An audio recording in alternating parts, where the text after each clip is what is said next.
السلام عليكم ورحمة الله وبركاته.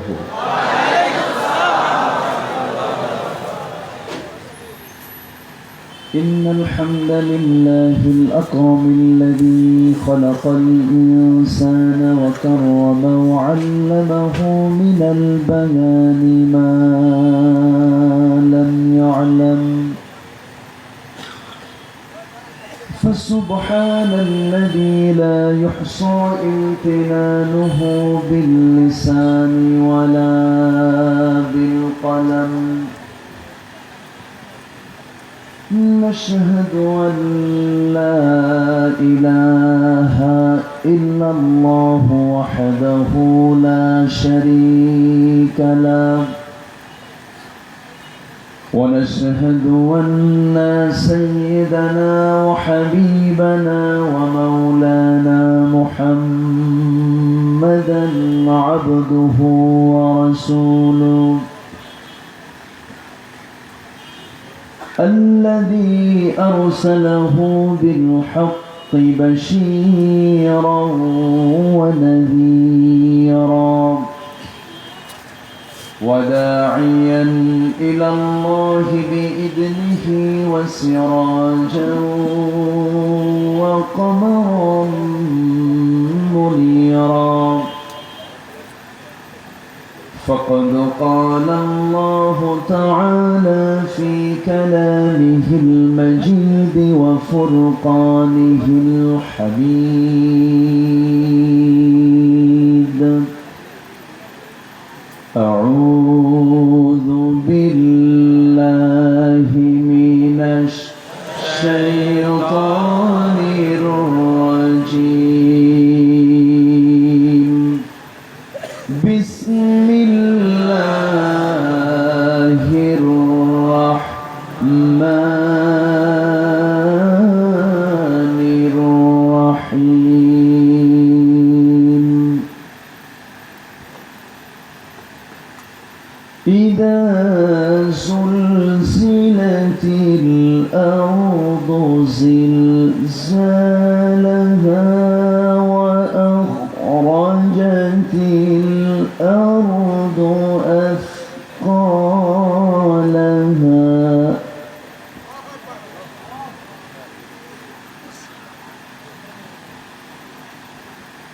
وقال الإنسان ما لها يومئذ تحدث أخبارها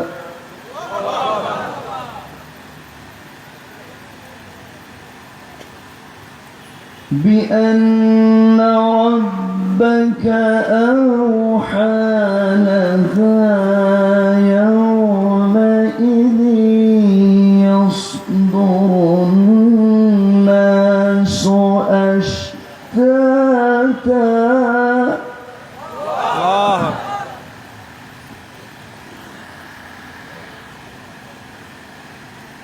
يومئذ يصدر الناس أشتاتا ليروا أعمالهم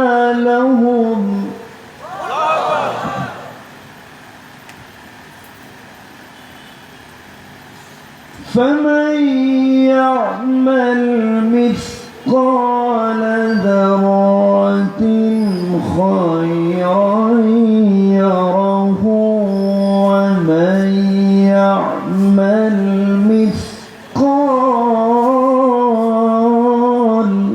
الله أكبر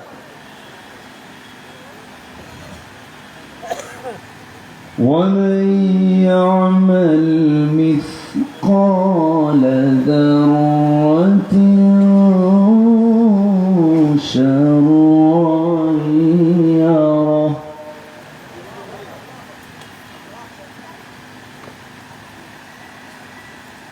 الله أكبر. بسم الله الرحمن الرحيم.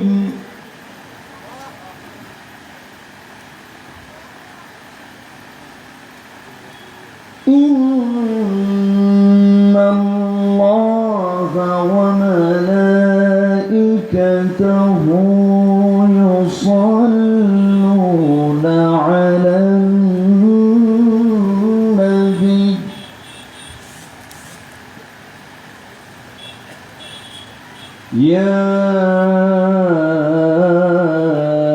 أيها الذين آمنوا صلوا عليه وسلموا تسليما اللهم صل على سيدنا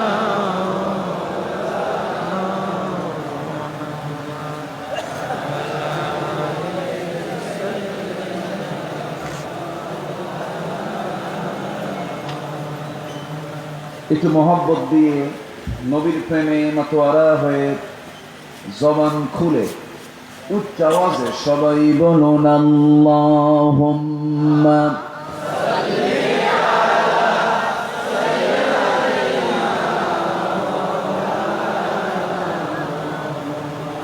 وعلى آل سيدنا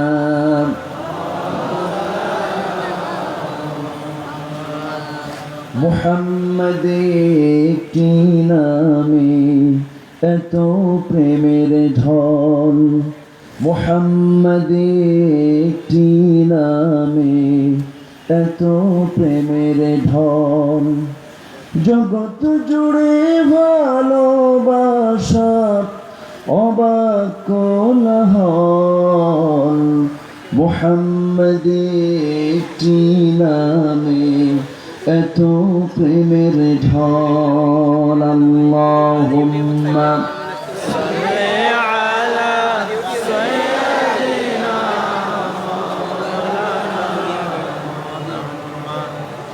وعلى آل سيدنا مولانا সবাই বলুন বালাগাল উলা বিকামালিহি কাশাফাত তুজা বিজামালিহি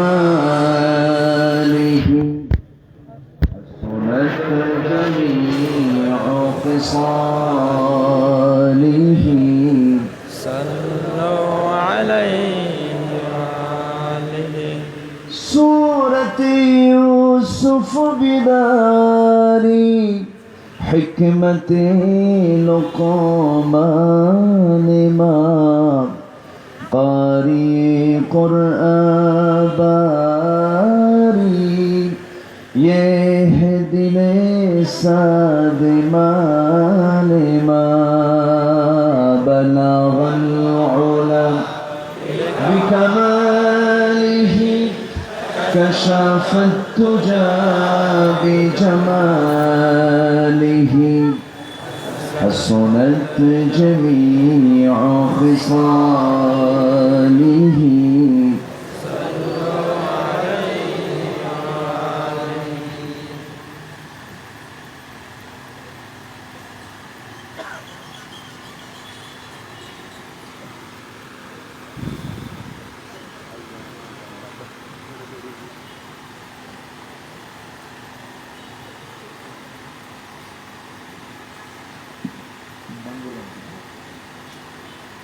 চট্টগ্রাম অঞ্চলের বান্দরবান জেলার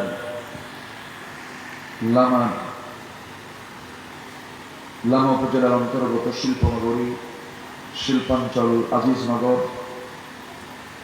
যুব উন্নয়ন পরিষদ মাহফিল ইন্তেজামি কমিটি কর্তৃক আয়োজিত পঞ্চম বার্ষিকী তাফসীরুল কুরআন মাহফিল 2021 মহৎ আয়োজনের সম্মানিত সুযোগ্য সভাপতি মুহতারাম মাওলানা হাফেজ মুফতি খুবাইব সাহেব, আজকের মাহফিলের সম্মানিত প্রধান অতিথি আজিজনগর ইউনিয়ন পরিষদের সম্মানিত সুযোগ্য চেয়ারম্যান মহোদয় জনাব জসিম উদ্দিন, আজকের এই মহৎ আয়োজনের বরেণ্য মেহমান, আমার পূর্বে কথা বলেছেন চুনতি হাকিমিয়া কামিল মাদ্রাসার অন্যরবল শিক্ষক জনাব মৌলানা জিয়াউল করিম, উপস্থিত হযরত উলামায়ে কেরাম, ফদলায়ে ইসলাম, সুশীল সমাজ, জাতির শ্রেষ্ঠ সন্তান শিক্ষক মণ্ডলী, জাতির বিবেক সাংবাদিক বৃন্দ, প্রশাসনের দায়িত্ব নিয়োজিত কর্মকর্তা বৃন্দ, সামনে উপস্থিত আজকের মাহফিলের প্রধান আকর্ষণ, যাদেরকে নিয়ে আজকের এই সাজানো একটি বাগান, তাওহীদের পতাকাবাহী, কালিমার ঝান্ডাবাহী, দ্বীন ইসলামের নরসারদুল বীর মুজাহিদ, প্রাণ প্রিয় সম্মানিত দ্বীনী ভাইরা, আড়ালে বসে আছেন শ্রদ্ধেয়া সম্মানিতা মা বোনেরা। আলোচনার সূচনায় আনুষ্ঠানিকতার মধ্য দিয়ে আমার পক্ষ থেকে আবারও দিল খোলা সালাম, আসসালামু আলাইকুম ওয়া রাহমাতুল্লাহি তাআলা ওয়া বারাকাতুহু। সবাই কেমন আছেন? আলহামদুলিল্লাহ। আমাকে উল্টা প্রশ্ন করলেন, ভালোবাসার চরম বহিঃপ্রকাশ এটা। আপনি ভালো আছেন, আমি কি খারাপ থাকবো নাকি? না, আল্লাহ আমাকেও ভালো রেখেছেন, আলহামদুলিল্লাহ। আপনিও ভালো, আমিও ভালো। ভালো রাখার মালিক কে? আল্লাহ। বলি আলহামদুলিল্লাহ। চিৎকার মেরে বলছে আল্লাহুম্মা আল্লাহুম্মা ইন্নী ইন্নী আসআলুকা আসআলুকা আল হুদা আল-হুদা ওয়াত তুকা ওয়াত-তুকা ওয়াল আফাফা আল-আফাফা ওয়াল গিনা। ওয়াল-গিনা। সবাই বলি আল্লাহুম্মা লাকা আসলামতু ওয়া বিকা আমানতু ওয়া আলাইকা তাওয়াক্কালতু ওয়া ইলাইকা আনাবতু ওয়া বিকা খাসামতু। আমরা আল্লাহ তাআলার শুকর আদায় করে নিলাম। সম্মানিত হাজিরিন, আমরা মূল আলোচনার দিকে চলে যাচ্ছি, কারণ এক রাত তো ভূমিকায় বিষয় কথা জানতে চাচ্ছি না। একদিন ব্যাপী তাফসীর মাহফিল, চেষ্টা করছি অতি অল্প সময়ের ভিতরে কিছু কথা জনগুরুত্বপূর্ণ, দ্বীনের জন্য, ঈমানের জন্য, যেগুলো অতীব জরুরি, এমন জাতীয় কথা যেন আল্লাহ পাক আমার জবান থেকে বের করে দেন। আমিন। জোরে বলি আল্লাহুম্মা আমিন। আমিন। সম্মানিত হাজিরিন, আমি যে সূরাটি তেলাওয়াতের মধ্য দিয়ে আলোচনা শুরু করেছি, সূরার সঙ্গে যারা 5 ওয়াক্ত নামাজ পড়েন, জামাতে নামাজ পড়েন, সবারই সম্পর্ক আছে। খুবই কমন, খুবই পরিচিত একটি সূরা, সূরাতুল জিলজাল। মানে হলো কি জানেন? ভূমিকম্প। কি নাম? ভূমিকম্প। সূরার নাম কি? জিলজাল। জিলজাল, যার বাংলা কি? ভূমিকম্প। ভূমিকম্প। মানে সব ভেঙে চুরমার হয়ে যাওয়া। এই ভেঙে চুরমার হবে এমন একটা দিন সবার সামনে আছে না নাই? আচ্ছা, সেই সূরার নাম আমার, সেই সূরাটা আজকে আমার কপালে পড়ছে। এখন এই সূরা থেকে আমি কিছু কথা বলি, জোরে বলি ইনশাআল্লাহ। সম্মানিত ভাইয়েরা, আমরা যে কালামটা নিয়ে বসেছি, কালামে রব্বানি, এই কালাম আমার রবের কালাম। আচ্ছা, এই লাইটটা কি মানে খুব রাখা জরুরি? আমি এদিকে তাকাতে পারছি না, মানে মানুষ দেখতেও পাচ্ছে না, আমিও তাকাতে পারছি না। এটা অন্য কোনো সাইড না, বন্ধ না, সাইডে রাখলে মানুষও দেখতে পাচ্ছে না আমাকে। আচ্ছা না, এই দেখেন আমার পক্ষে দেখেন কত মানুষ, থামেন একটু, আমি তো দেখতেছি আপনার। আচ্ছা, এখন এই লাইটটা থাকাও জরুরি, বুঝতে পারতেছি, কিন্তু লাইটটা অন্য কোথাও দেওয়া যায় না, সেটিং করা যায় না একটু এরকম? আচ্ছা, আছে তো, তাহলে এই উপরেটা সরাই দেন, মানুষ কিছু দেখুক আমার। মানুষ শুধু এরকম করতেছে, ঠিক আছে না? সবই ঠিক নেন, সরাই দেন।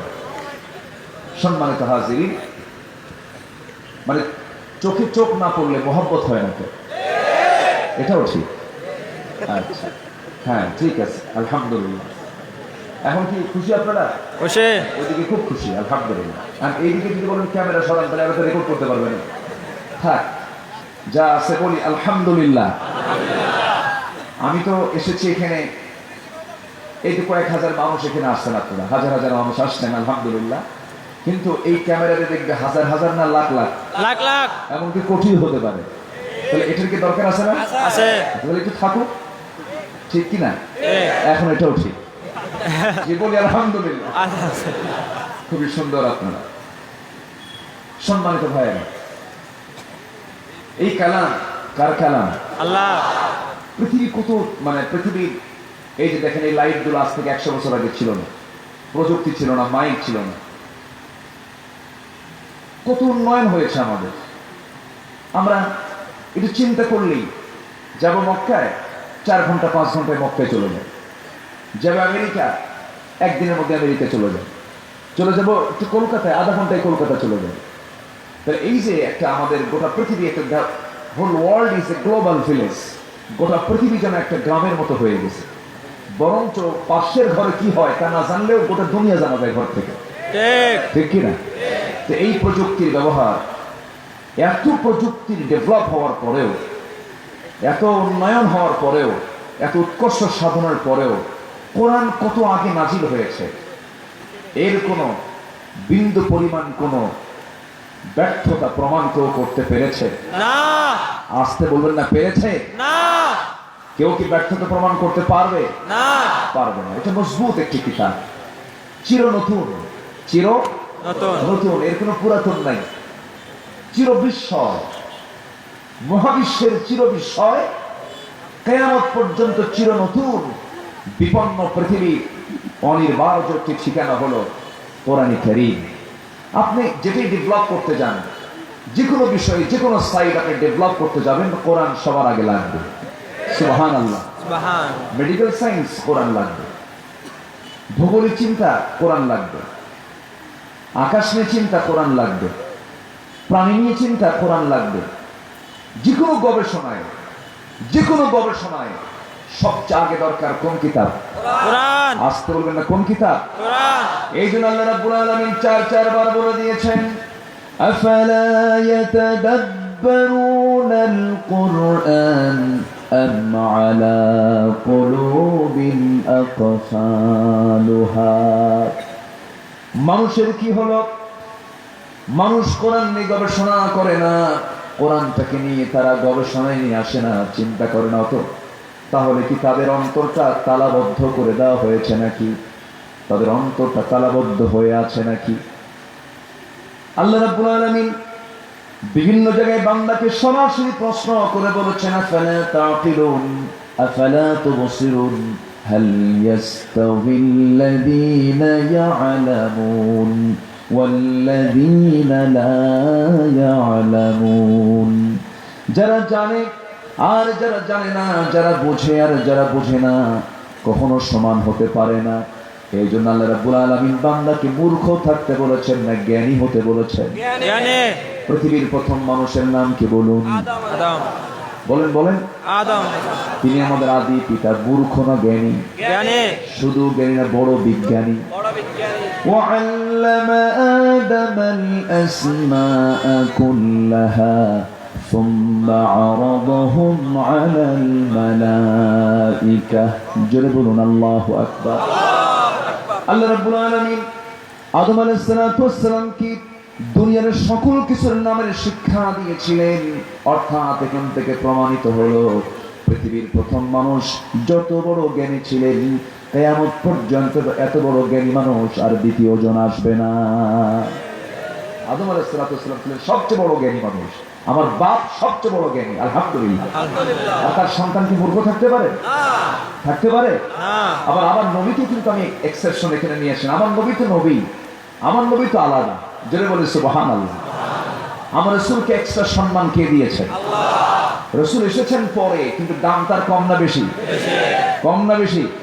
প্রধান মেহমান যখন মঞ্চে ওঠে, সবার আগে না সবার পরে? হ্যাঁ, সবার পরে ওঠে না? যে কোনো প্রোগ্রামের প্রধান অতিথি আগে ওঠে না পরে ওঠে? পরে ওঠে। এর মানে আমি বুঝাচ্ছি না যে আদমের দাম কমে গেছে, নূহ আলাইহিস সালাতু ওয়াস সালামের দাম কমে গেছে। সব নবী তো নবী ছিলেন, কিন্তু নবীদের নবী ছিলেন, রাসূলদের রাসূল ছিলেন, সরওয়ারে দু জাহান ছিলেন, সাইয়্যিদুল মুরসালিন ছিলেন আমার নবী মুহাম্মদুর রাসূলুল্লাহ সাল্লাল্লাহু আলাইহি ওয়াসাল্লাম। আমার নবীর সম্মানটা কত বড়, এক কথায় একটা আয়াতই সম্পূর্ণরূপে স্পষ্ট করে দেয়। আমার আল্লাহর পরিচয় হলো আলহামদুলিল্লাহি রাব্বিল আলামিন। আমার নবীর পরিচয় হলো ওয়ামা আরসালনাকা ইল্লা রাহমাতাল লিল আলামিন। জোরে বলুন আল্লাহু আকবার। আমার আল্লাহ হলেন আলামিনের রব, গোটা বিশ্ব জগতের তিনি রব, সাতটি জগতের তিনি রব, সাতটি আসমান জমিনের মালিককে, তার রবকে, আসলে তার রবকে আল্লাহ। সে আল্লাহ বলছেন গোটা বিশ্ব জগতের রব আমি, আর গোটা বিশ্ব জগতের রহমত আমি কাউকে বানাই নাই, তিনি হচ্ছেন মুহাম্মদ সাল্লাল্লাহু আলাইহি ওয়াসাল্লাম। আমার নবী তো সেই নবী যে নবী জন্মের পরপরই আবু তালেব একদিন রাসূলকে নবুয়ত লাভের পরে বলে ফেললেন, মুহাম্মদ বিন আব্দুল্লাহ শোনো, আমি তোমার বাল্য স্মৃতি একটা চারণ, আর বাল্য জীবনের একটা স্মৃতিচারণ করতে চাই, মুহাম্মদ শুনবে নাকি? আমার নবীজি সেই সময় নবুয়ত পেয়েছিলেন। আমার নবীজি বললেন, চাচা কি বলবেন বলুন। ও মুহাম্মদ শোনো, তোমার যখন জন্ম হলো সেই সময় তোমার আব্বা নাই। আমার বাবা আব্দুল মুত্তালিব বেঁচে ছিলেন, 8টি বছরও তিনি বেঁচে ছিলেন তুমি থাকা অবস্থায়। সেই সময় আমি তোমাকে নিজের চোখে দেখেছি। তোমার মার উদর থেকে তুমি যখন দুনিয়াতে আসলে, তোমার মার পেট থেকে যখন তুমি চলে আসলি, একদিনের বাচ্চা তুমি, একদিনের শিশু তুমি, তুমি যখন জন্ম নিয়ে যখন পৃথিবীতে আসলে, পদার্পণ করলে, আমি সেকেন্ড রজনী, একদিন মাত্র তোমার বয়স, নবজাতক তুমি। তোমার মা তোমাকে খোলা আকাশের নিচে, চাঁদনি আকাশের নিচে শুয়ে রেখেছেন। আমি দেখতে পেলাম তোমার মার মন প্রচন্ড খারাপ, তোমার মায়ের মনটা একটু অস্বস্তিকর, প্রচন্ড চোখে প্রচন্ড কান্না, চোখে তার পানি, মনটা তার খারাপ। তোমার কাছে এসে বসতেছে, কিন্তু মনে কোনো সুখ নাই, শান্তি নাই, চেহারায় কোনো হাসি নাই। সেই সময় আমি দেখতে পেলাম, মুহাম্মদ শোনো, আমি আমার চোখ আমার বড় সাক্ষী হয়েছে, আমি সেই রাতে দেখেছি চাঁদনি আকাশের নিচে তোমাকে শুয়ে রেখেছেন তোমার মা। আমি দেখতে পেলাম তোমার মা তোমার কাছে নাই, কিন্তু আমি দেখতে পাচ্ছি তুমি যখন তোমার ডান হাতটা নড়াচড়া করো, সেই সময় আকাশের চাঁদ তোমার ডান হাতে নেমে আসে। যখন তুমি তোমার বাম হাতটা নড়াচড়া করো, আকাশের চাঁদ তোমার বাম হাতে এসে নড়াচড়া করে। যখন তুমি তোমার চক্ষুটা ডান দিকে রাখো, বাম দিকে থাকা চাঁদ ডান দিকে চলে আসে। আবার যখন তুমি তোমার চক্ষুটা বাম দিকে নাও, ডান দিকে থাকা চাঁদ বাম দিকে চলে আসে। আমার নবীজি বললেন, চাচা এরপরে আর কি দেখলেন? বাবা আমি কি দেখলাম, কিন্তু এরকম দেখলাম কেন? মুহাম্মদ একটু বলো তো কি হয়েছিল সেই রাতের কথা, আমাকে একটু খুলে বলো তো। যদিও কাফের আবু তালেব, কিন্তু ভদ্র কাফের। আবু তালেব জানতেন আমার ভাতিজা মুহাম্মদ আল্লাহর পয়গম্বর এবং মহা সত্য এটা। তার বড় প্রমাণ হলো তার কলিজার টুকরা দুই সন্তান, জাফর ইবনে আবু তালিব এবং আলী ইবনে আবি তালিব রাদিয়াল্লাহু তাআলা আনহুমা। এই দুজনকে আবু তালেব নিজে বলেছিলেন, মুহাম্মদ শোনো, তুমি সত্য, তোমার দলও সত্য, তোমার আল্লাহও সত্য, এই জন্য আমি আমার দুইটা সন্তান তোমার হাতে তুলে দিলাম। চাচা আপনি আসেন না। বাবা আমি আসতে পারবো না, আমার বাপ দাদা করে গেছে। এরকম কিছু লোক এখনো আছে না? নাই আছে না? আমার নবীজি সেই সময় বললেন, চাচা শোনেন, সেই রাত্রে আপনি যে আমাকে ওই দৃশ্য অবস্থায় দেখেছিলেন, চাঁদ আমার হাতে নেমে এসেছে, চোখ যেদিকে দেই সেই দিকে চাঁদটা লাফ মেরে চলে যায়। চাচা এর কারণটা হলো আমার মা আমাকে ভূমিষ্ঠ করার পর আমি মার পেট থেকে পৃথিবীতে যখন চলে আসলাম, আমার মার মনটা খারাপ হওয়ার কারণ হলো সন্তান জন্ম নেওয়ার পর পৃথিবীতে যে লোকটা সবচাইতে বেশি খুশি হবেন, সেই লোকটা তো 6 মাস পূর্বে দুনিয়া থেকে বিদায় নিয়েছেন, তার স্বামী নাই। আমার বাবার জন্মের 6 মাস পূর্বে দুনিয়া থেকে বিদায় নিয়েছেন। আমার মার মনে কোনো সুখ শান্তি নাই। আমি যখন মার ঘরে যখন পদার্পণ হয়েছি, মার সামনে যখন আমি ফুটফুটে বাচ্চা, আমার মামার দিকে সুন্দর চেহারার দিকে তাকায় আর স্বামীর কথা মনে করে কাঁদবে। আমার মা আমার থেকে দূরে থাকেন তিনি, কিন্তু এটা তার লক্ষণ এটা নয় যে তিনি আমাকে ভালোবাসেন নাই, ঠিকই ভালোবাসা দিয়েছেন। সেই সময় আমার মা আমাকে সামনে দেখে একটু দূরে দূরে ছিলেন। সেই সময় আল্লাহ বলছে, আল্লাহ আমার জন্য, আমার খুশির জন্য, মার খুশির জন্য আল্লাহ রাব্বুল আলামিন আকাশের চাঁদ আমার জন্য খেলনা বানাইয়া দিয়েছে। একটু আসতে বলি সুবহানাল্লাহ। আজকে বিজ্ঞানীরা দু একটা তথ্য দেয় চাঁদের দেশে, কিছু তথ্য দেয়। ভয়েজার 1 ভয়েজার 2 পাঠালো, নীল আর্মস্ট্রং গেল, দুই কুকুর কি লাইকা নামে দুই কুত্তা গেল, কুত্তা, সেই কুত্তাগুলো ফেরত আসে নাই। এলিজা নামে একটা মেয়ে যাবে 2033 সালে। এই ছোট্ট একটা পাড়া, পৃথিবীর এই সৌরজগতের একটা পাড়া, নিকটবর্তী পাড়া হলো চাঁদ। এই চাঁদের তথ্যই আজ পর্যন্ত উন্মোচন হয়নি। সূর্যের এক্সাক্ট আয়তন কত, সূর্য আকারে কত বড় পৃথিবী থেকে, শুধু বলে 13 লক্ষ গুণ। সূর্য তো ধারে পাশেই যেতে পারে না মানুষ। সামান্য চন্দ্র আর মহাকাশ নিয়ে একটা হালকা চিন্তা করার জন্য আমরা Marconi, Faraday, James Watt, Copernicus, Einstein, Dalton, Galileo এদেরকে আমরা বড় বড় বিজ্ঞানী বলে খেতাব দিচ্ছি। অথচ আমার নবী কত বড় বিজ্ঞানী ছিলেন, গোটা বিশ্ব জগতের রহমতের নবী ছিলেন, যার সম্মান মর্যাদা আল্লাহ পাক কত বাড়িয়ে দিয়েছেন। চাঁদের দেশে যাওয়া লাগে না, চাঁদ নবীর হাতে এসে দোল খায়। জোরে বলি সুবহানাল্লাহ। সব নবীর কালেমা একরকম, আমার নবীর কালেমা ভিন্ন রকম। সকল নবীর কালেমার ভিতরে রাসূল শব্দ নাই, কোন নবীর কালেমার মধ্যে রাসূল শব্দ পাবেন না। আদম আলাইহিস সালাতু ওয়াস সালাম কে আল্লাহ রাব্বুল আলামিন যে কালিমা দিয়েছিলেন, লা ইলাহা ইল্লাল্লাহ আদামু সফিউল্লাহ, লা ইলাহা ইল্লাল্লাহ ইব্রাহিমু খলিলুল্লাহ, লা ইলাহা ইল্লাল্লাহ মুসা কালিমুল্লাহ, লা ইলাহা ইল্লাল্লাহ ঈসা রূহুল্লাহ। কোন নবীর কালেমার মধ্যে রাসূল আছে নাকি? আমার নবীর কালেমা হলো, সবাই জোর গলায় বলেন, লা ইলাহা ইল্লাল্লাহ মুহাম্মাদুর রাসূলুল্লাহ সাল্লাল্লাহু আলাইহি ওয়াসাল্লাম। সেই নবী হচ্ছেন আমার নবী, সেই রাসূল হচ্ছেন আমার রাসূল, যাকে কোরআন দেওয়া হয়েছে। সবচেয়ে বড় নিয়ামত আমার রাসূলকে দেওয়া হয়েছে আমার আপনার জন্য। যদি বলি সুবহানাল্লাহ। সেই আল্লাহর কালাম থেকে কিছু কথা বলতে চাচ্ছি, কষ্ট পাচ্ছেন নাকি আপনারা? সে আল্লাহর কালাম থেকে কিছু কথা বলতে চাই। আল্লাহ রাব্বুল আলামিন এই সূরাটা রাসূলকে মদিনায় উপহার দিয়েছেন, যদিও মক্কি সূরার সঙ্গে কিছু মিল পাওয়া যায়, কিন্তু এটা মক্কি সূরা না, এটা মাদানী সূরা। অধিকাংশের মতে এটা মাদানী সূরা। আল্লাহ রাব্বুল আলামিন ম্যাক্সিমাম আমপারার 30তম পারার সূরাগুলো মক্কায় নাজিল করেছেন। কবিতার ছন্দে ছন্দে মিল এই সূরাগুলো। সেই যে সূরা জিলজাল আমি তেলাওয়াত করেছি, প্রত্যেকটা আয়াতের শেষে ছোট্ট হা দিয়ে ফিনিশিং দিয়েছেন কে? আল্লাহ। ছোট্ট হা দিয়ে ফিনিশিং দিয়েছেন কে? আল্লাহ। সবাই সুন্দর করে তেলাওয়াত করুন।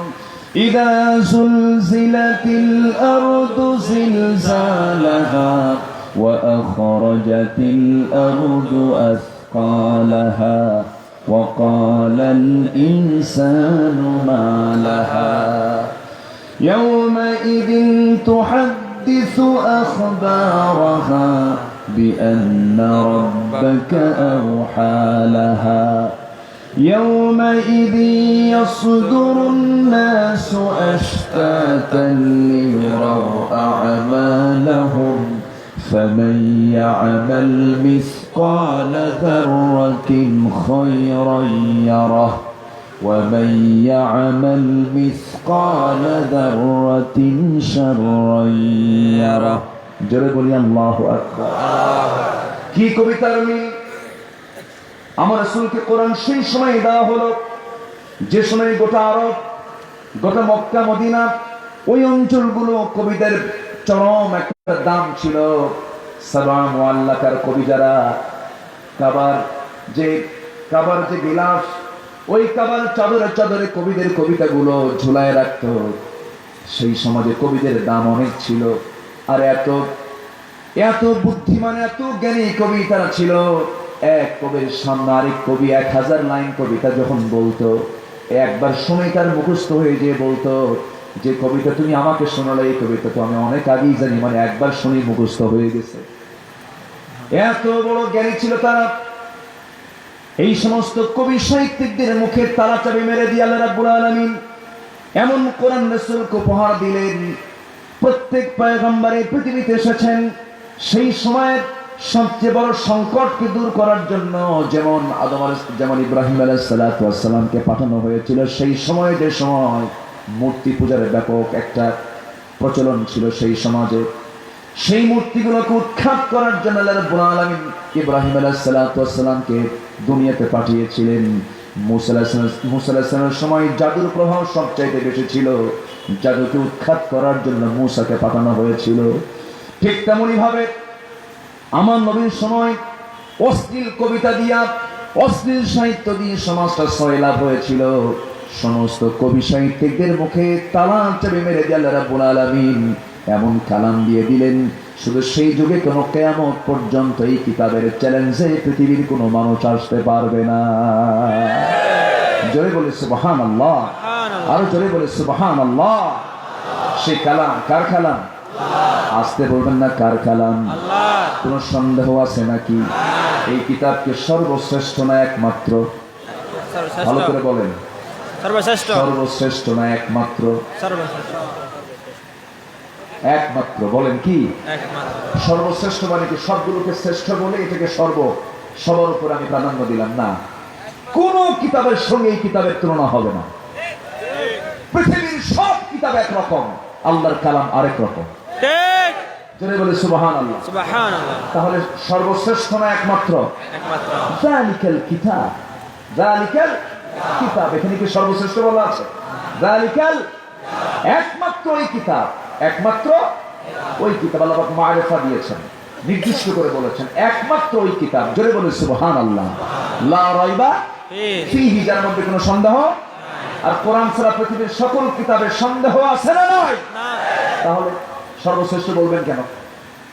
কি কথা কি বোঝা যায়? আচ্ছা, ইসলাম সর্বশ্রেষ্ঠ ধর্ম না একমাত্র? একমাত্র। ভালো করে বলেন। ইন্নাদ-দীনা, এখানে ইন্না আছে, আলিফ লামও আছে, ঠিক আছে না?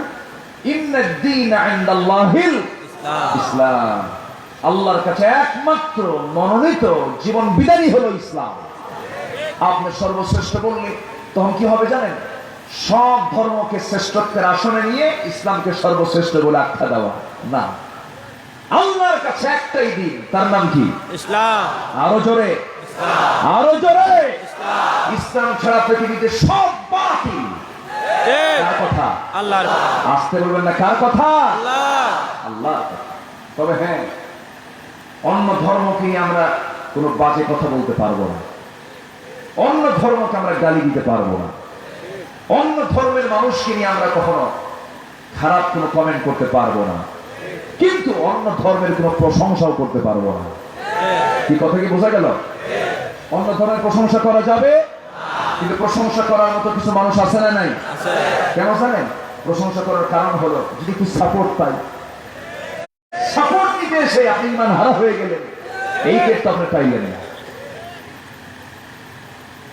অন্য ধর্মে প্রশংসা মুসলমান করলে তার ইমান থাকবে না, কারণ ইমানের অস্তিত্ব, ইমান তখন অস্তিত্বের সম্মুখীন হয়ে যাবে, মানে ইমান অস্তিত্বের মুখে মুখ থুবড়ে পড়ে যাবে। এই জন্য অন্য ধর্মের প্রশংসা নয়, আমার প্রশংসা করতে হবে কার দিনে?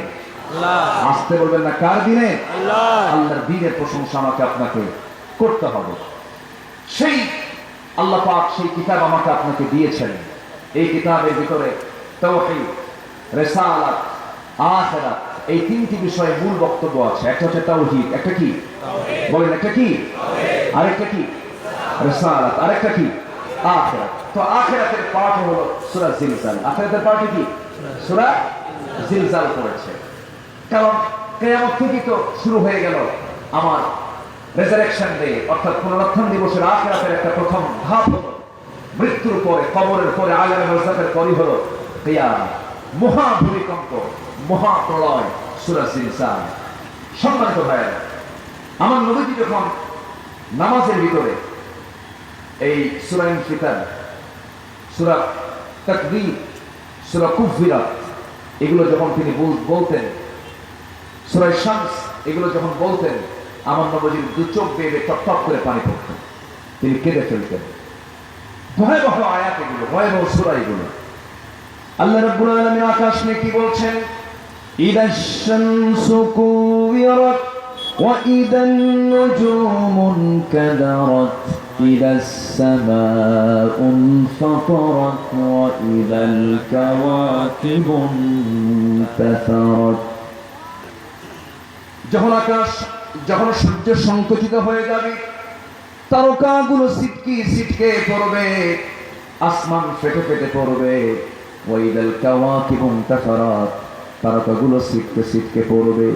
আল্লাহ এই জায়গায় সুন্দর করে আরো ভয়ানক চিত্রগুলো তুলে ধরছেন কবিতার ছন্দের মধ্য দিয়া। যারা পারেন বলুন, ইদা জুলজিলাতিল আরদু জিলজালাহা ওয়া আখরাজাতিল আরদু আথকালাহা ওয়া ক্বালাল ইনসানু মা লাহা। ইদা যখন জুলজিলাতিল আরদু, জমিন যখন কম্পমান হবে, জমিন যখন ভূপ্রকম্পিত হয়ে যাবে, জমিন যখন চরমভাবে কাঁপতে থাকবে, ওয়া আখরাজাতিল আরদু আথকালাহা, জমিন তার সমস্ত কিছু উদ্গীরণ করে দেবে। জমিনের মধ্যে অনেক কিছু আছে না নাই? এই জমিনের নিচে আছে না নাই? আছে। এই ফাঁপন অংশগুলো থাকবে না, সবকিছু ফেটে ফেটে বের হয়ে যাবে, বোম্বিং এর মতো হয়ে যাবে, পাহাড়গুলো তুলার মতো উঠতে থাকবে, মানুষ দিক বিদিক ছুটোছুটি করবে, কেউ কাউকে চিনবে না। সেই কিয়ামতের দিন মানুষ অস্থির হয়ে যাবে। সিংহে যখন ফুৎকার মেরে দেবে, একজন ফেরেশতা নিয়োজিত আছেন, সুম্মা নুফিখা ফীহি সুম্মা নুফিখা ফীহি উখরা, তিনটা ফুৎকার দেওয়া হবে। প্রথম ফুৎকার, দ্বিতীয় ফুৎকার, তৃতীয় ফুৎকার। এই ফুৎকারে মানুষ এক ফুৎকারে জ্ঞান শূন্য হয়ে যাবে, সেন্সলেস হয়ে যাবে। আরেক ফুৎকারে মানুষ আবার উঠবে, সামনের দিকে এগুতে থাকবে, আল্লাহর রহমত তালাশ করবে, আকাশ মাথার কাছাকাছি চলে আসবে। মানুষ ঘামের সাগরে হাবুডুবু খাবে, কেউ কাউকে চিনবে না, মানুষ উলঙ্গ হয়ে সেদিন উঠবে। আম্মা জান আয়েশা সিদ্দিকা রাদিয়াল্লাহু আনহা রাসূলকে একদিন বললেন, ইয়া রাসূলুল্লাহি, ইয়া হাবিবাল্লাহি, সেই দিন মানুষ উলঙ্গ হয়ে যে উঠবে, একজন তারেকজনকে দেখে ফেলবে, সতর্ক দেখে ফেলবে, এটা কেমন কথা? রাসূল বলছেন, আয়েশা, দুনিয়ার জিন্দেগিতে এই সেন্সটা আসতেছে আমার তোমার ভিতরে সবার মধ্যে, কিন্তু কিয়ামতের দিন মানুষ নিজকেন্দ্রিক, আত্মকেন্দ্রিক মানুষ এতটুকুই হয়ে যাবে, এতটাই অস্থির হয়ে যাবে, কেউ কারো দিকে তাকাবে এই সময়টা মানুষ পাবে না। এমন একটি কঠিন মুহূর্ত সবার সামনে আছে। আল্লাহ রাব্বুল আলামিন সূরাতুল কিয়ামা নামে একটা সূরা দিয়েছেন, এখন আরো লম্বা আলোচনা আছে। আমার বন্ধুগণ, আল্লাহ রাব্বুল আলামিন বলছেন আরেক জায়গায়, ইয়াউমা ইয়াফিরুল মারউ মিন আখিহি ওয়া উম্মিহি ওয়া আবিহি ওয়া সাহিবাতিহি ওয়া বানিহি। জোরে বলুন আল্লাহু আকবার। সেই দিন মানুষ থেকে পালাবে, নেতা থেকে কর্মী পালাবে, কর্মী থেকে নেতা পালাবে, বাপ তার সন্তান থেকে পালাবে, মা তার সন্তান থেকে পালাবে, কেউ কাউকে চিনবে না। সন্তান গিয়ে বলবে, মা তোমার কাছে এসেছি, মা বলবে, পৃথিবীতে আমার কোনো সন্তানই ছিল না।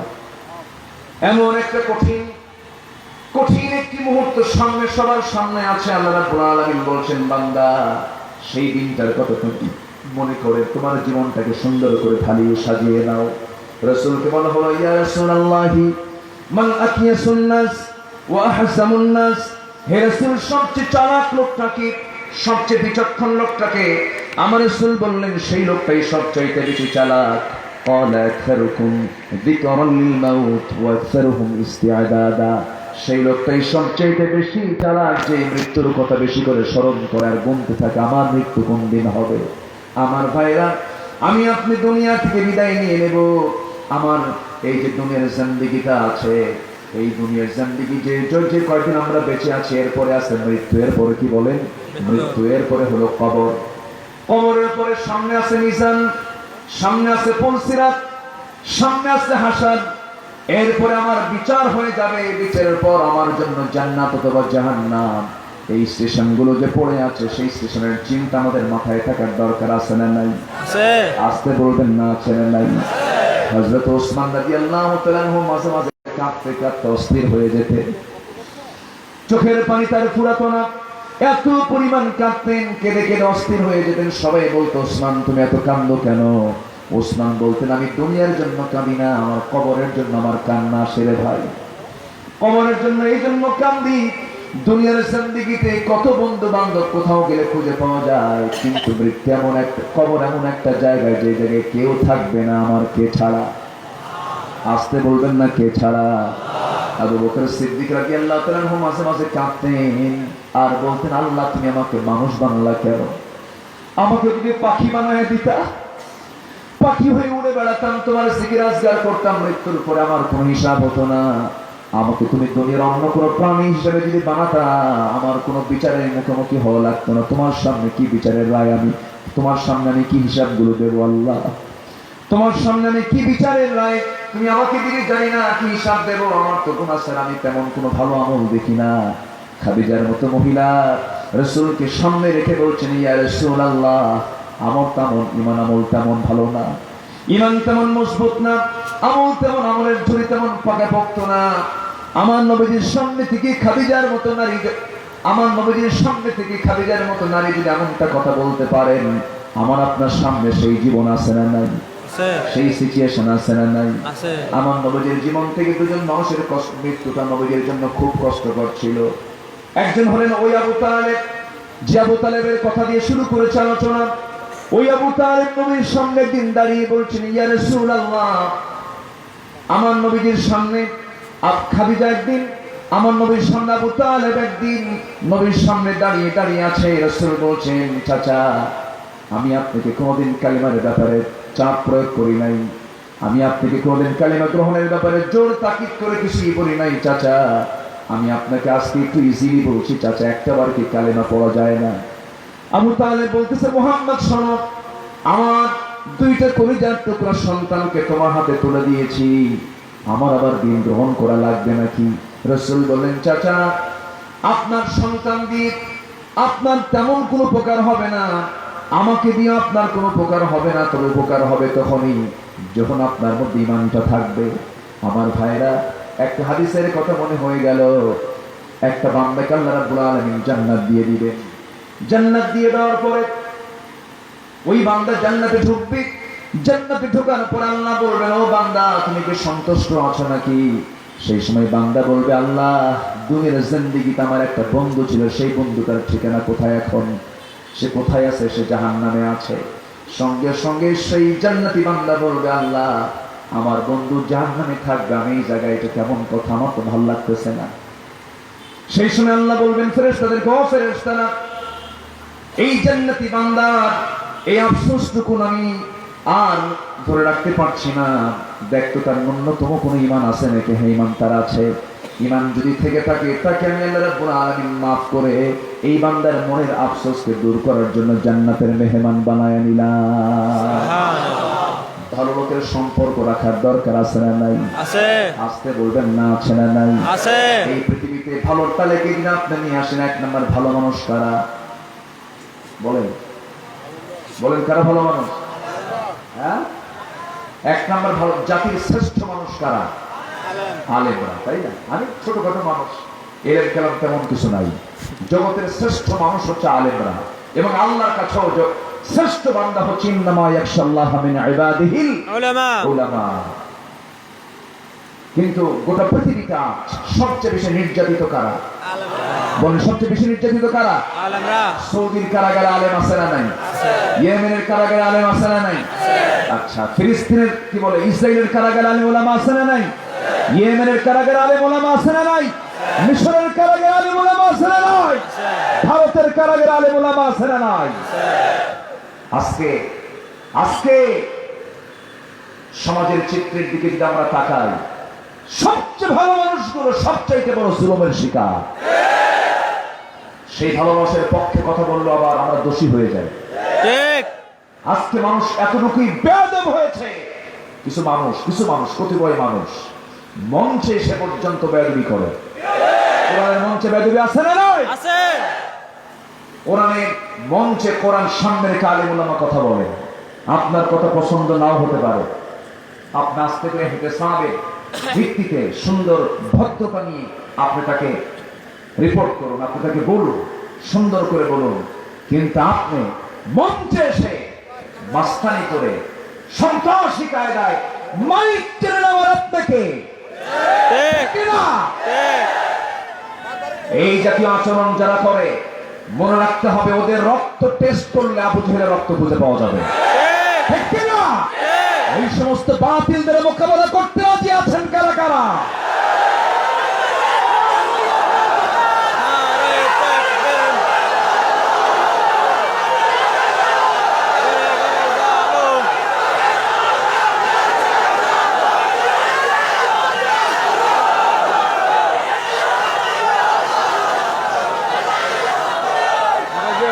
আল্লাহ সবার হাতকে কবুল করেন, জোরে বলি আমিন, আরো জোরে আমিন।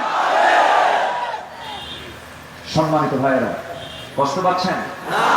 আলোচনা করব, আলোচনা চালিয়ে যাব, জোরে বলি ইনশাআল্লাহ। চেয়ারম্যান মহোদয়কে ধন্যবাদ, তিনি আজকে মাহফিল উপস্থিত থেকে মাহফিলের সৌন্দর্য তিনি বাড়িয়ে দিয়েছেন। বলি আলহামদুলিল্লাহ, জোরে বলি আলহামদুলিল্লাহ। সম্মানিত ভাইয়েরা, সব চেয়ারম্যান একরকম না, কিছু অসভ্য আছে না নাই? আছে। আমরা কি করেছি, আমরা কি ক্ষতি করলাম জাতি? বরং সেই মাহফিলে এসেছেন অনেকে, আজকের বয়ানে হয়তো আমার ভাঙ্গাচুরা কথা, এই বয়ানে অনেকে চোখ খুলে যাবে, অনেকের দিলে আল্লাহর ভয় চলে আসবে, অনেকে নামাজি হবে। নাগরিক তৈরির জন্য, আদর্শ নাগরিক তৈরির জন্য মাহফিল দরকার আছে না নাই? আছে। মাহফিল কমানো দরকার না বাড়ানো দরকার? কমানো দরকার না বাড়ানো দরকার? কিন্তু বিগত সময়ের থেকে বছরের মাহফিলের সংখ্যা কমছে না বাড়ছে? বাড়ছে। বাড়ছে না কমছে? এবার মাহফিল বেশি ছিল না কম ছিল? কম ছিল।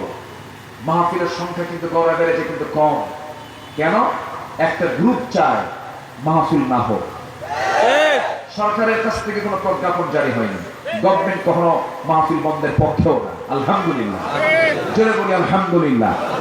কিন্তু কিছু উগ্র অসামাজিক বেয়াদব কিছু পাপী নেতা আছে, আছে না নয়? আছে। এরা সবকিছুকে শেষ করে ফেলে। দুষ্ট গরুর চাইতে শূন্য বলা অনেক ভালো। গোয়াল ভালো, একটা কথা আছে না? আছে। দুষ্ট গরুর চাইতে শূন্য গোয়াল ভালো। স্বরাষ্ট্রমন্ত্রী, মাননীয় স্বরাষ্ট্রমন্ত্রী এত সুন্দর করে কথা বলেন, এ পর্যন্ত তার দীর্ঘদিনে স্বরাষ্ট্র মন্ত্রণালয় চালনাকালীন অবস্থায় একটা আলেমদের বিরুদ্ধে তার বাজে কোনো কথা নাই। সর্বোচ্চ সম্মান দিতে আলেমদের সঙ্গে কথা বলেন।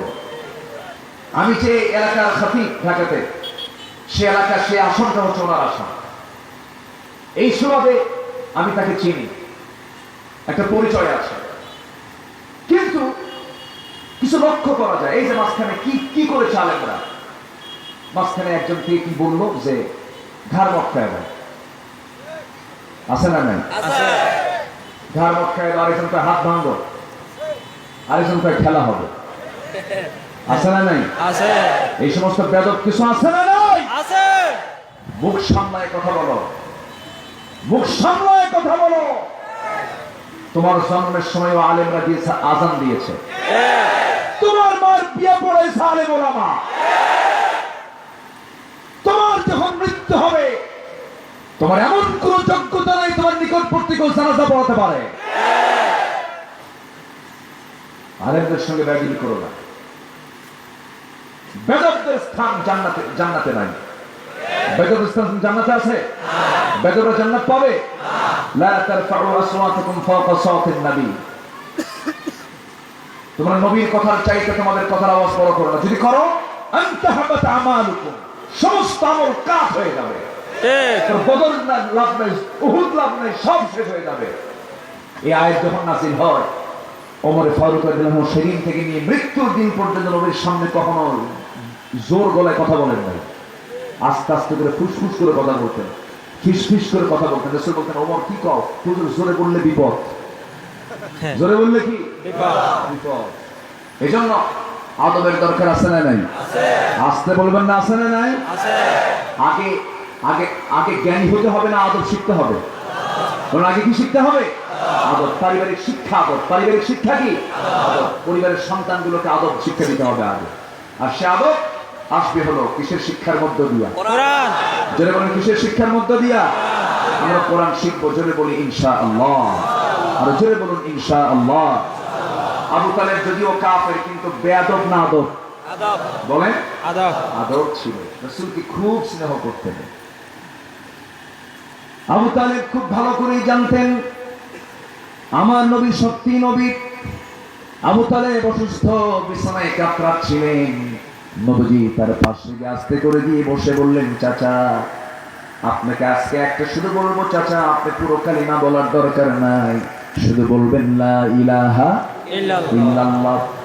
এতটুকু শব্দ যদি আপনি বলে ফেলেন, আমি আপনার জন্য বেহেশতের জামিন হয়ে যাব। চাচা আপনি আমার জন্য যা করেছেন, অনেক সাহাবী তা করার সুযোগ পায় না। আপনি আমার জন্য যা করেছেন সব আপনার প্লাস হয়ে যাবে, কিন্তু চাচা আপনি একবারের জন্য বলুন। আবু তালেব বলছে, মোহাম্মদ শোনো, আমাকে জোরাজুরি করো না, আমি ইসলাম কবুল করতে পারবো না, আমি দ্বীন গ্রহণ করতে পারবো না। আমার নবীজি সেই সময় হতাশ হয়ে যাচ্ছিলেন। সেই সময় এক নাযিল হলো, হে রাসূল আপনি যাকে মোহাব্বত করবেন, ভালোবাসবেন, তাকে আপনি হেদায়েত দিতে পারবেন না, কারণ হেদায়েতের চাবি কার হাতে? আল্লাহ। আসতে বলবেন না, কার হাতে? আমরা হেদায়েত চাইবো কার কাছে? না বাবার কাছে? বাবার কাছে লোক কিছু আছে না নাই? বাবার দরবারে যায়? যায়। এলাকায় আছে নাকি কিছু? এলাকাতে আছে কিছু? আসছে কাম জায়গা মতো ঝাল্লাম দেখতেছি। হ্যাঁ, বাবার দরবারে যাওয়া যাবে না। সবচেয়ে বড় দরবার কার? আল্লাহ। আল্লাহ আছে তো আমার কি দল লাগে? মাল্লাহুল মাওলা ফালাহুল কুল, আলাইসা আল্লাহু বিকাফিন আবদা। বান্দার জন্য কে যথেষ্ট? আল্লাহ। কে যথেষ্ট? আইনামা কুনতুম ওয়া হুয়া মাআকুম আইনামা কুনতুম। তুমি যেখানেই থাকো আল্লাহ সেখানেই আছে। জোরে বলি সুবহানাল্লাহ। আল্লাহ যারা সরকার কি লাগে? কিচ্ছু লাগে না। তাই বাবার দরবারে যে সিট হয়ে পড়ে থাকে, এরকম কিছু আছে না নাই? আছে। যায় ডাকে, বাবা ও বাবা, তোর বাপ নেই? নিজের বাপ থাকতে অন্য বাপকে ডাকতে হবে কেন? পৃথিবীর সব মানুষ একদিকে, পৃথিবীর সমস্ত পীর একদিকে, আমার বাবাকে আরেক দিকে দিয়ে দেন, আমার বাবার ওজনটাই ভারী হয়ে যাবে। জোরে বলে সুবহানাল্লাহ। পৃথিবীর সমস্ত বুজুর্গ একদিকে, সন্তানের কাছে বাবা একদিকে, বাবার দাম বেশি। জোরে বলে সুবহানাল্লাহ। এক সাহাবী দুনিয়া থেকে বিদায় নিচ্ছিলেন, মুখ থেকে কালিমার আওয়াজ বের হয় না। নবীর কাছে সে রিপোর্ট করা হলো, ইয়া রাসূলুল্লাহ সাহাবী তো ভালো, সে ভালো আমলওয়ালা সাহাবী, তার মুখ থেকে কালিমার আওয়াজ বের হচ্ছে না। রাসূল বললেন, দেখো তো হেড অফিসে সমস্যা আছে। হেড অফিস কোথায়? দেখো তো তার মা বেঁচে আছে নাকি? সুবহানাল্লাহ বলবেন না? সুবহানাল্লাহ। তার মাকে ডেকে আনো। মাকে ডেকে আনা হলো। রাসূল ইন্টারভিউ নিলেন, মা আপনার সন্তান তো অসুস্থ, আপনি তো সন্তুষ্ট আছেন? অসন্তুষ্ট। রাসূল বললেন, মা আপনার সন্তানই তো আপনার উরস থেকে এসেছে, আপনার উদর থেকে এসেছে, আপনি তাকে মাফ করে দেন। তখন মা বলছে, ইয়া রাসূলুল্লাহ আমি আমার সন্তানকে মাফ করব না। আমার সন্তান আমার সঙ্গে বেয়াদবি করেছে, আমার সঙ্গে সুন্দর আচরণ করতে পারে না, সে তার বইয়ের কথা বেশি বেশি শুনতে, আমার কথার কোনো গুরুত্ব দিত না, আমি তাকে মাফ করব না। রাসূল আর 2 সেকেন্ড বার কোনো কথা বললেন না, মার সঙ্গে বেশি তর্কে জড়ালেন না। আমার নবী আস্তে করে শুধু একটা শব্দ চয়ন করে বললেন, সাহাবীরা আগুন সংগ্রহ করো, জ্বালানি সংগ্রহ করো। সঙ্গে সঙ্গে মা বলছেন, ইয়া রাসূলুল্লাহ, কি আগুন সংগ্রহের জন্য বলেন কেন? আগুন দিয়ে কি করবেন? রাসূল বললেন যে সন্তান বাপ মার অবাধ্য হবে, তাকে আগুনে জ্বালায় পুড়ে সারকার করে দিতে হবে। সঙ্গে সঙ্গে মার চোখে পানি টলমল করছে, মা কেঁদে কেঁদে বলছেন, ইয়া রাসূলুল্লাহ, আমার চোখের সামনে আমার সন্তানকে জ্বালাবে কে? আমার চোখের সামনে আমার সন্তানকে কে আগুনে পুড়ে মারবে? না না, আমার সন্তান যত বেয়াদবি করেছে, আমার সন্তানের 9 মাসের আমার গর্ভধারণের যন্ত্রণার কথা মনে হয়ে গেছে হুজুর। সন্তানকে লালন পালন করে তিলে তিলে বড় করেছে, আমার সন্তান যত বেয়াদবি করেছে সমস্ত বেয়াদবি আমি আমার মন থেকে ধুয়ে মুছে সাফ করে মাফ করে দিলাম। আমার নবীজি এই গ্রিন সিগন্যাল পাওয়ার পরে পরে বললেন, ও সাহাবীরা দেখো তো আলকামার জবান থেকে কালিমার আওয়াজ বের হয় কিনা দেখো তো। এবার সঙ্গে সঙ্গে যে দেখে আলকামার মুখ থেকে হাস্যোজ্জ্বল মুখ থেকে বের হচ্ছে, আশহাদু আল্লা ইলাহা ইল্লাল্লাহু ওয়াহদাহু লা শারীকা লাহু ওয়া আশহাদু আন্না মুহাম্মাদান আবদুহু ওয়া রাসূলুহু। হেদায়েতের মালিক কে? আল্লাহ। আল্লাহই তো হেদায়েতের মালিক। আমার ভাইয়েরা, আমার বন্ধুগণ, একজন মানুষের কাছে সবচেয়ে দামি তার মা, দামি তার বাবা, এর চাইতে বড় পীর আর দুনিয়াতে নাই। আমার বন্ধুগণ, কোন বাবার কাছে চাওয়া যাবে না, আমরা চাইবো কার কাছে? আল্লাহর কাছে। কোন বাবার দরবারে যাওয়া যাবে না, একমাত্র আমরা কার দরবার খুঁজবো? আল্লাহর দরবারে। ভান্ডারের অভাব আছে নাকি? কোন কিছুর অভাব আছে? নাই। আর দুনিয়ার বাবার দরবার অভাব আছে না? নাই। আছে। এই জন্য তো গরু পাঠায়। কি পাঠায়? গরু পাঠায়। অভাব আছে দেখি তো গরু চায়, ঠিক। ছাগল চায়, গরু পাঠা, ছাগল পাঠা। যারা গরু পাঠায়, যারা ছাগল পাঠায়, তারা আরেক গরু আরেক ছাগল। এক। ঠিক কি না? এক। কষ্ট পাচ্ছেন আপনারা? আমার সকল চাহিদা পূরণ করবেন কে? আল্লাহ। আমার সকল অভাব পূরণ করবেন কে? আল্লাহ। আমার ভাইরা, আমার বন্ধুগণ, আবু তালেব দুনিয়া থেকে বিদায় নিলেন। ঈমান তার কপালে জুটলো না, নবীজির চোখে পানি। নবীজি আবু তালেবের জন্য কেঁদেছেন, কারণ যদিও কাফের ছিলেন কিন্তু তিনি জেল পর্যন্ত খেটেছিলেন। আমার নবীজি আবু তালেবকে হারিয়ে ফেলার মাত্র 3 দিন যেতে না যেতে হঠাৎ করে আমার নবীর কানে খাদিজা রাদিয়াল্লাহু তাআলা শুনিয়ে দিলেন অত্যন্ত কষ্টের একটা কথা। তিনি বলছেন, ইয়া রাসূলুল্লাহ, দীর্ঘ 24-25 বছর দাম্পত্যময় জীবন কাটালাম, ইয়া রাসূলুল্লাহ, আমার তো শরীর ভালো যাচ্ছে না, আমি যে কোনো মুহূর্তে দুনিয়া থেকে বিদায় নিয়ে নেব। আমি যদি কোনো বেয়াদবি করে থাকি আপনি আমারে মাফ করে দিন, আমি আপনার কাছে ক্ষমা চেয়ে নিচ্ছি।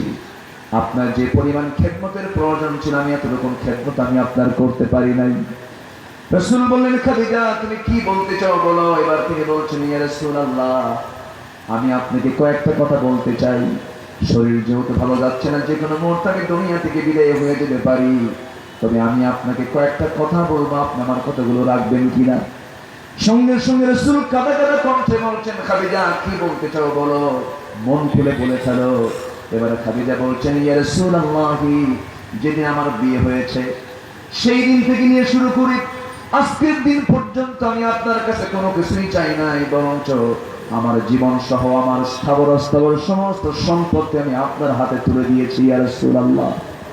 আমি কোনো কিছুই রাখি নাই, কিন্তু আজকে আমি আপনার কাছে কিছু চাবো, আপনি আমাকে দিবেন নাকি? রাসূল বললেন, তুমি যা চাবে আমি চেষ্টা করবো দেওয়ার, তুমি তো আমার কাছে কোনোদিন তেমন কিছু চাও নাই।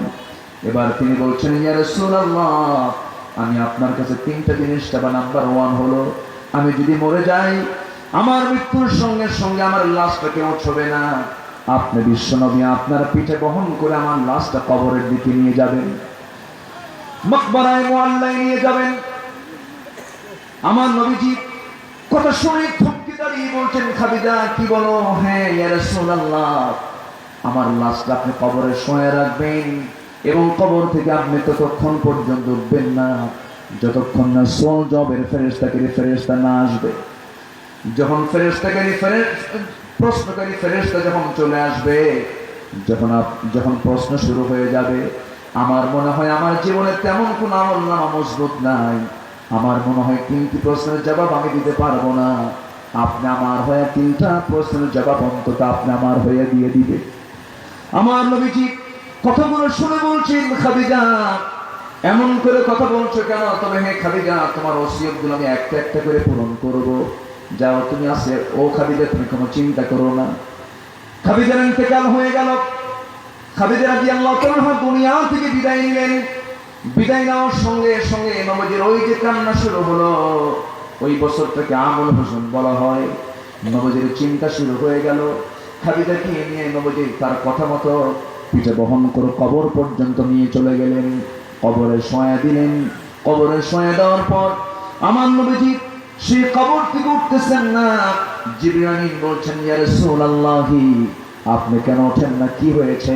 রাসূল বলছেন, খাদিজার সঙ্গে আমার চুক্তি হয়েছে, 3টা প্রশ্নের জবাব আমি তার হয়ে দিয়ে দিতে চাই। সঙ্গে সঙ্গে জিবরিল আমিন বলছেন, ইয়া রাসূলুল্লাহি, খাদিজা আপনার নবুয়তি জিন্দেগীর জন্য যে পরিমাণ সেবা করেছে, যে পরিমাণ সহযোগিতা করেছে, এই পৃথিবীতে একজন নারীকে আল্লাহ সরাসরি সালাম দিয়েছেন, তিনি হলেন খাদিজা। সেই খাদিজার 3টি প্রশ্নের জবাব দেওয়ার জন্য আজকে কারো দরকার হবে না, আল্লাহ নিজেই যথেষ্ট। জোরে কোন সুবহানাল্লাহ। আমার ভাইয়েরা, আমার মায়েরা, এই খাদিজার মতো মানুষ, যার সম্মান, যার মর্যাদা কত বেশি, সেই মানুষ যদি মৃত্যুর চিন্তা এতটা গভীর হয়ে থাকে, কবর নিয়ে যদি এতটা গভীর হয়ে থাকে, সামনে আমাদের হিসাব কিসাব আছে না নাই? আসতে বলবেন না, আছে না নাই? আল্লাহ সুন্দর করে বলছেন, শোনো, যখন জমিন প্রকম্পিত হবে, জমিন তার সবকিছু বের করে দেবে। ওয়াকালাল ইনসানু মা লাহা, মানুষ বলবে কি হলো এগুলো, সব তো শেষ হয়ে গেল। এরপরে কি হবে?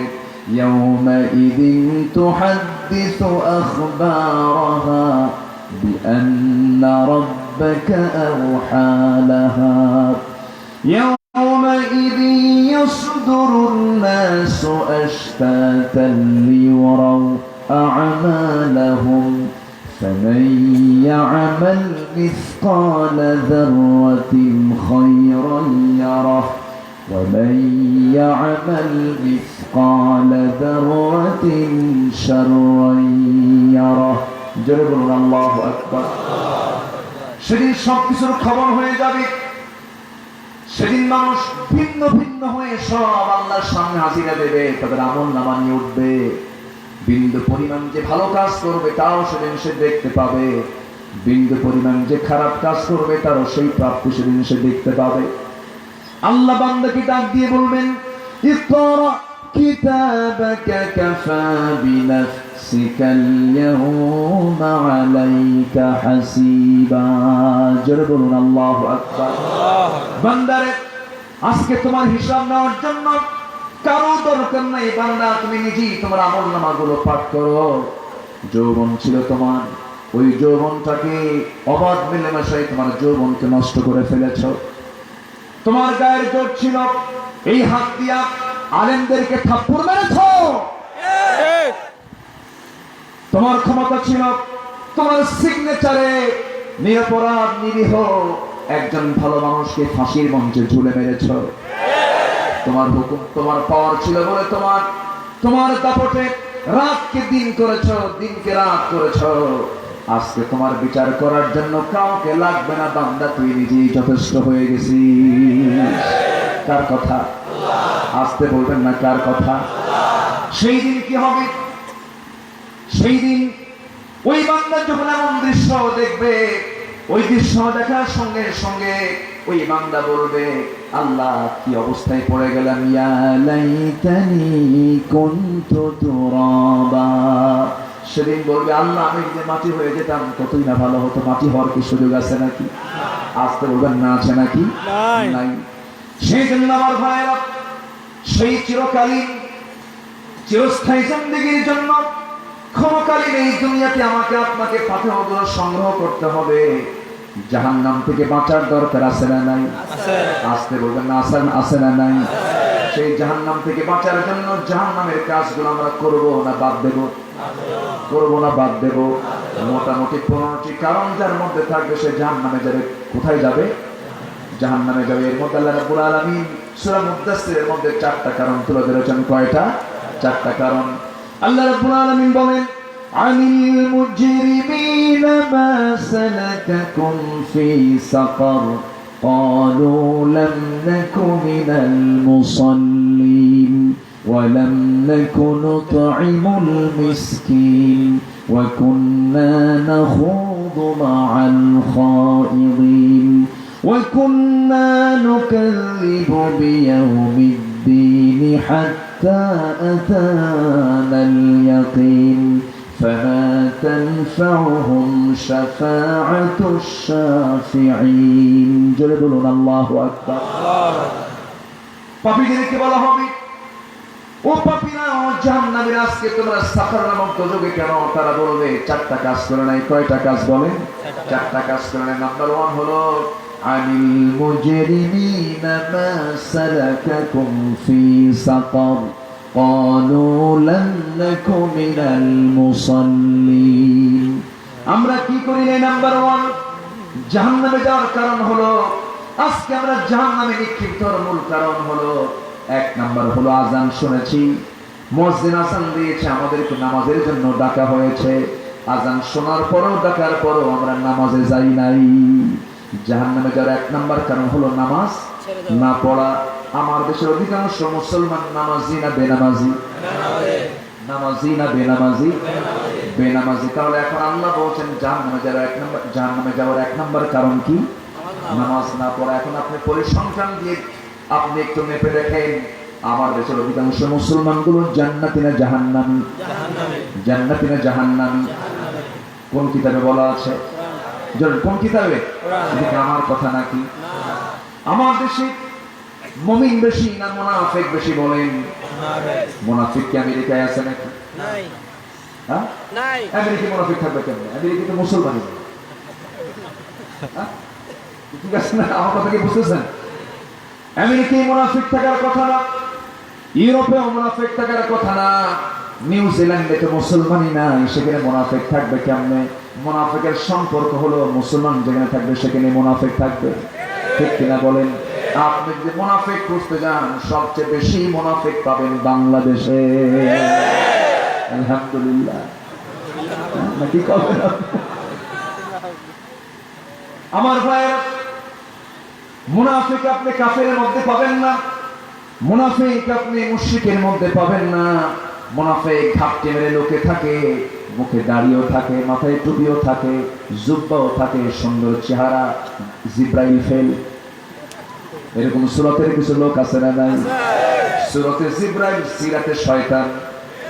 সূরাতে জিব্রাইল, সিরাতে শয়তান। শয়তান। আমি তো আলোচনা শেষ করে দেব না? না। ওঠে কে? উঠতেছে নাকি কেউ? না। ওঠে কে? ধরেন তো।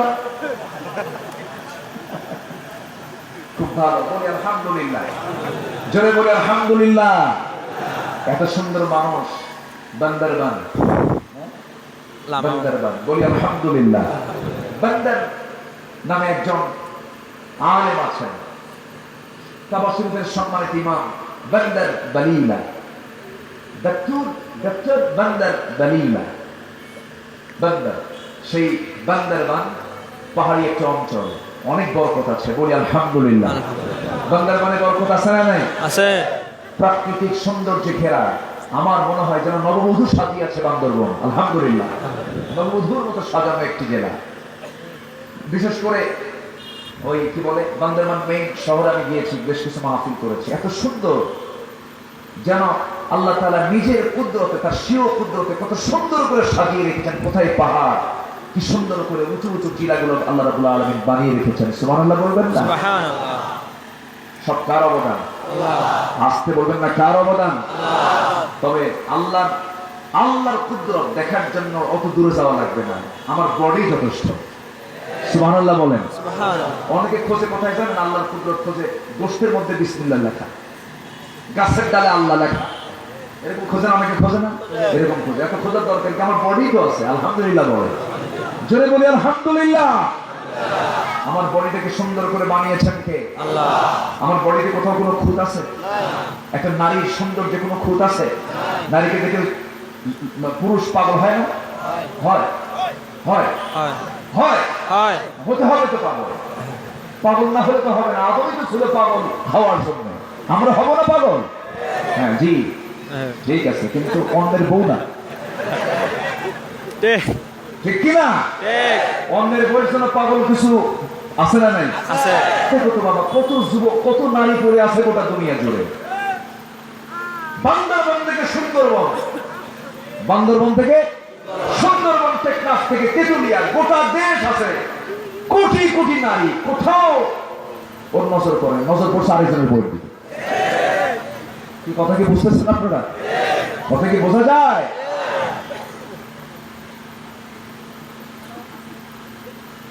সম্মানিত ভাই, কি দরকার অন্যের বোর্ড দিকে আমি খেয়াল করবো কেন? বিয়ে করো, ফানকিহু মা তাবা লাকুম মিনান নিসা মাসনা ওয়া থুলাথা ওয়া রুবা, 2 2 3 3 4 4টা বিয়ে করো, কোনো সমস্যা নাই। কিন্তু অন্যের বোর্ড নিয়ে এসে বিয়ে করা যাবে না। তালাক প্রাপ্ত হলে ওয়াল মুতাল্লাকাতু তারাব্বাসনা বিআনফুসিহিন্না থালাথাতা কুরুজ, আল্লাহ পাক কন্ডিশন করে দিয়েছেন। তো তুমি যদি অন্যের বউকে নিয়ে আসো, সে তালাক প্রাপ্ত হয় নাই, 3 মাস ওভার না হলে পরে ওই নারীর সঙ্গে যদি কেউ যৌন সঙ্গে লিপ্ত হয়, সে অসুস্থ হয়ে যাবে, সে রোগী হয়ে যাবে। কারণ আবাদের জায়গায় যদি বহু আবাদ পড়ে যায়, সেখান থেকে রোগ সৃষ্টি হয়ে যায়। আজকে পৃথিবীতে এইডস, গনোরিয়া, সিফিলিস, এই যে যৌন রোগগুলো সৃষ্টির মূল কারণই হচ্ছে অবাধ যৌনতা। শুধুমাত্র ইসলামের এই বিয়ের সিস্টেমটা, এই আয়াতকে রিসার্চ করে পশ্চিমা বিশ্বের অনেক বিজ্ঞানীরা কালিমা পড়ে মুসলমান হয়ে গেছে, অনেক ডাক্তার কালিমা পড়ে মুসলমান হয়ে গেছে। সম্মানিত ভাই, সম্মানিত বন্ধুগণ, নারীর দিকে নজর যাবে না কেন? নারীকে সুন্দর করে বানিয়েছেন আল্লাহ পুরুষের জন্য। সুবহানাল্লাহ বলবেন না? আবার পুরুষকে সুন্দর করে বানিয়েছেন নারীর জন্য। কে? আল্লাহ। কে বানিয়েছেন? এবং বানিয়েছেন কি একা একা না জোড়া জোড়া?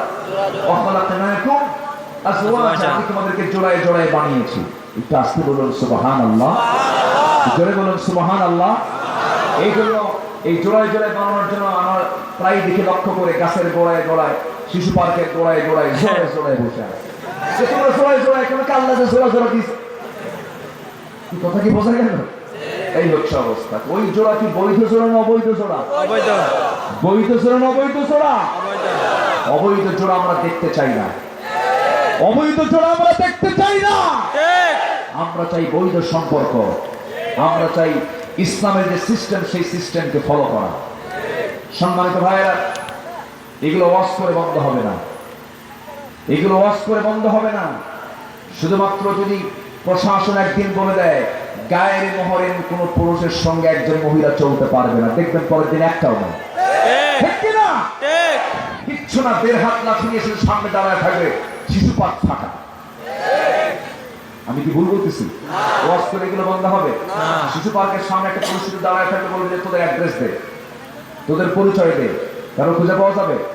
নাম দিয়েছে শিশু পার্ক, বসে আছে যুবক যুবতী। নামটা রাখার কি দরকার? লেখা যুবক যুবতী পার্ক। ঠিক। এই নোংরামিগুলো আছে না নাই? যুবক, নগ্নতা দেখানো যাবে না, অশ্লীল নোংরামি করা যাবে না। নারী তোমার সামনে দাঁড়াবে। আখির জামানায় একজন নারী কয়েকজন পুরুষকে জাহান্নামে নিয়ে যাবে। এর মধ্যে গুরুত্বপূর্ণ একটি মোমেন্ট আমরা পার করছি। আজকে নারীরা অবাধ মেলামেশা করছে, ঠিক কিনা? রাস্তায় তারা ওপেন, বাহিরে গেলে পুরুষ বেশি না মহিলা বেশি? পুরুষ বেশি না মহিলা বেশি?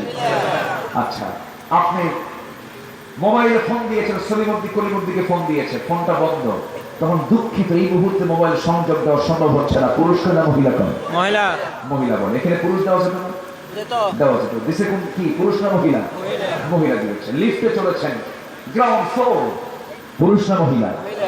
উঠে আপনি যখন 10 তলায় নামবেন, তখন নামা লাগবে, বলতেছে 10th ফ্লোর, পুরুষ না মহিলা? মহিলা। কোন কর্পোরেট বিল্ডিং এ বিশাল বড় ইন্ডাস্ট্রিজ অথবা বিশাল বড় একটা বিল্ডিং, সেই বিল্ডিং এর ম্যানেজমেন্ট অথবা বিশাল অফিসের ম্যানেজমেন্টে যে দেখবেন রিসেপশনে রিসিভ করার জন্য পুরুষ না মহিলা? মহিলা। যখন কেউ ঢোকে তখন আস্তে করে সামনে থেকে দাঁড়ায়, তাও বুড়ি না ষোড়শী? বলেন বুড়ি না ষোড়শী? বুড়ি মহিলা না ষোড়শী মহিলা? যুবতী মহিলা সুন্দর করে সাজগোজ করে, মানে বাসর ঘরে যেমন করে সাজে ওই রকম সেজে রিসেপশনে বসে থাকে। যখন কোনো ক্লায়েন্ট ভিতরে ঢুকতে না, আস্তে করে দাঁড়ায় বলে আসসালামু আলাইকুম। হ্যাঁ, আছে না নাই? এই যে নোংরামিগুলো চলছে, এগুলোকে ওয়াজ করে বন্ধ হবে? এগুলোর জন্য বিধান কার দরকার? কার বিধান দরকার? যুবক নারীর দিকে তাকাতে মন চাইলেও তাকানো যাবে? তাকানো যাবে? নিজের মার দিকে, নিজের মার দিকে, নিজের বোনের দিকে, নিজের স্ত্রীর দিকে তাকানো যায়? আছে না নাই? অন্যের বইয়ের দিকে তাকানো যাবে না। অন্যের বইয়ের দিকে তাকানো যাবে না। নিজের স্ত্রীর দিকে আপনি তাকান, সব পেয়ে যাবেন। স্ত্রী তো বরকত, মেয়ে তো রহমত, মা তো জান্নাত। যেরকম সুবহানাল্লাহ। কিন্তু সেই মা যাদেরকে আজকে এত নিচে নামিয়ে দেওয়া হয়েছে, মার পোশাক কে দিয়েছেন? আসতে বলবেন না কে দিয়েছেন? আর সেই মায়ের গা থেকে পোশাক নামিয়ে নিয়েছে কে? বান্দা। কারণ মানুষ নামের কিছু নরপশু, মানুষ নামের কিছু নরপশু আছে না নাই?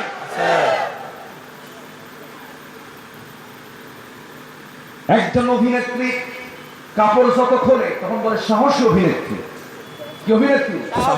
কাপড় যত খোলে তাকে বলে সাহসী অভিনেত্রী। এই তো আজকে পৃথিবীর চিত্র। এই নোংরামিগুলো বন্ধ করার জন্য আমাকে আপনাকে সচেষ্ট হতে হবে। কারণ আমার মা আমার মেয়েকে পাহারা দেওয়ার দায়িত্ব আমার আছে না নাই? আমাকে সেই দায়িত্ব পালন করতে হবে। নারীকে সুন্দর করে বানিয়েছেন আল্লাহ। এই নারী তার সৌন্দর্য প্রকাশ করবে তার স্বামীর সামনে। স্বামী ছাড়া অন্য কারোর সামনে সেই সৌন্দর্য প্রকাশ করা যাবে? যাবে না। পর্দার পরিবেশ নিয়ে মেনে চলতে হবে। আল্লাহ রাব্বুল আলামিন এত সুন্দর করে আমাকে আপনাকে বানিয়ে দিয়েছেন, বানিয়ে দিয়ে বলছেন বান্দারে শোনো, তুমি কি তোমার নিজের দিকে তাকায় দেখো না? অফিহি আনফুসিকুম আফালা তুবসিরুন।